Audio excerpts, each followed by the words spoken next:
Well, I really struggled with accepting Tom's autism.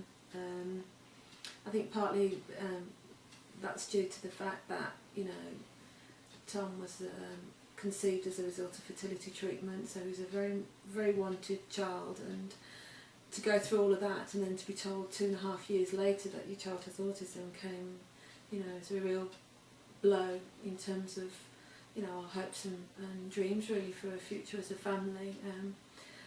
And it was obviously taking us in a very different direction, and I found that very difficult in the early days.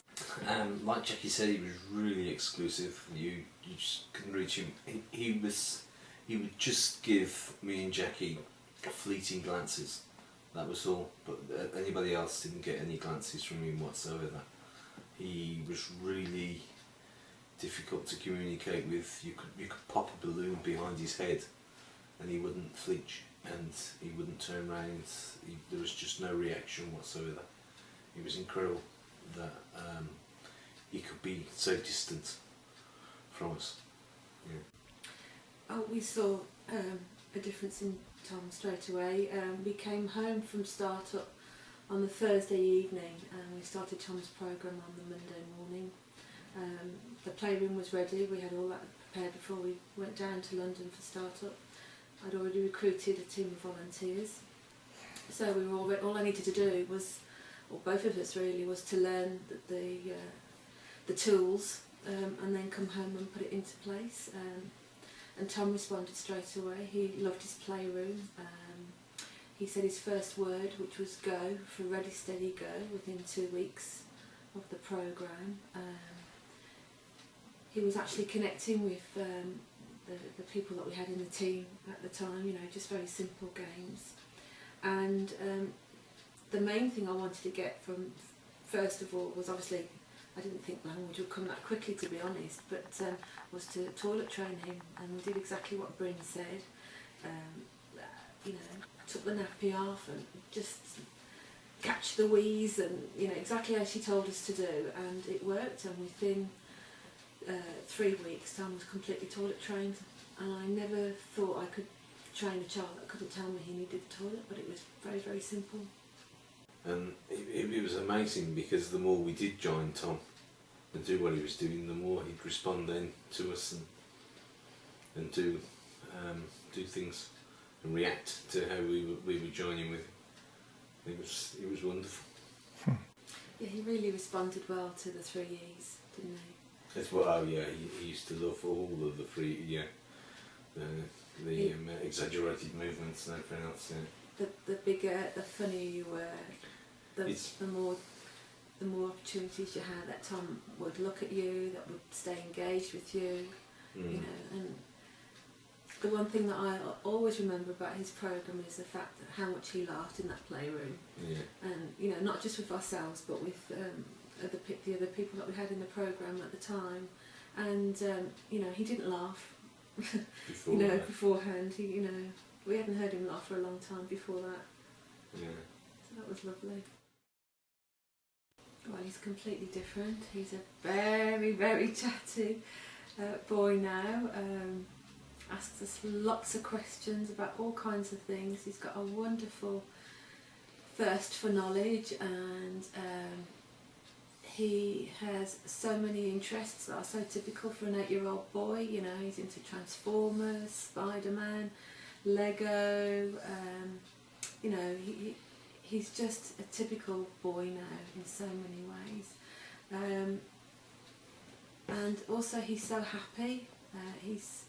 All that anxiety is gone for Tom now, so, you know, we can be so spontaneous now, can't we, in terms of saying, right, let's go to the park, and it's, okay Mum, okay Dad, you know, that kind of thing. So, you know, he's so up for anything now, you know, in terms of trips and, you know, visiting friends and family and things like that. That's such a wonderful sense of humour. Yeah. And such a wonderful disposition as well. Such a terrific little boy, so grounded and so comfortable with people, yeah.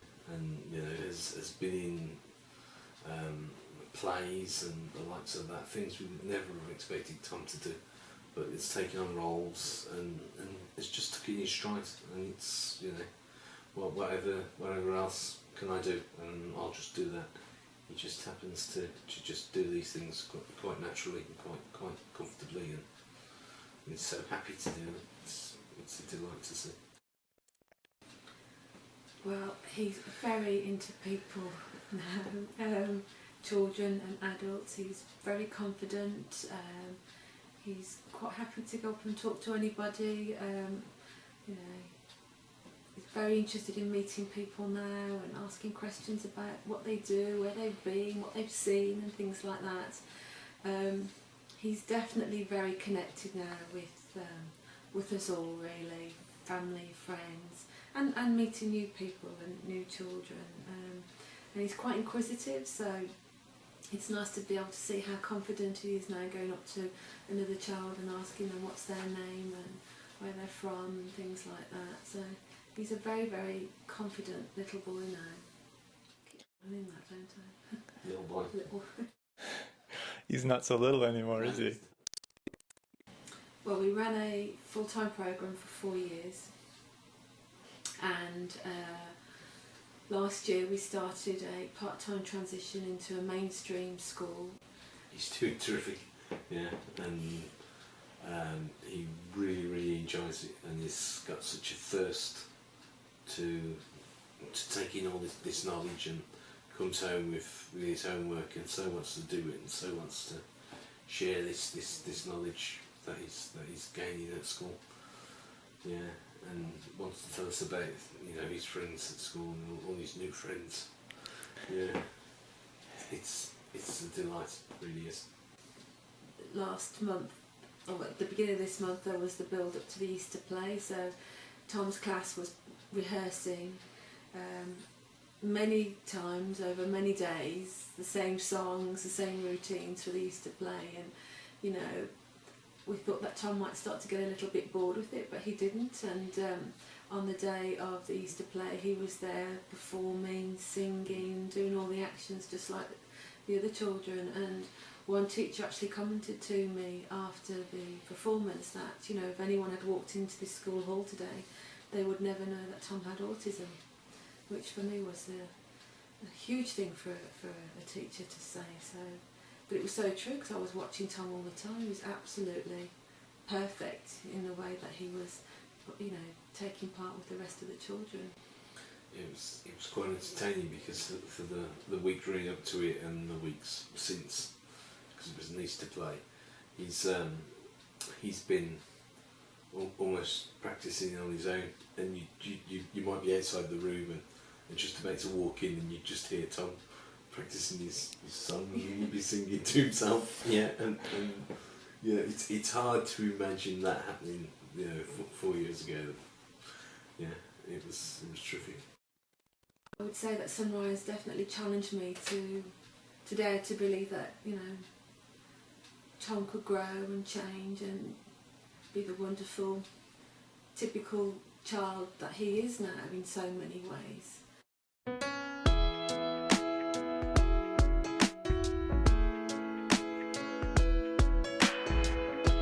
You're better than the best. I'm lucky just to linger in your light. Cooler than the flip side of my pillow. That's right. Completely unaware. Nothing can compare to where you send me. Lets me know that it's okay.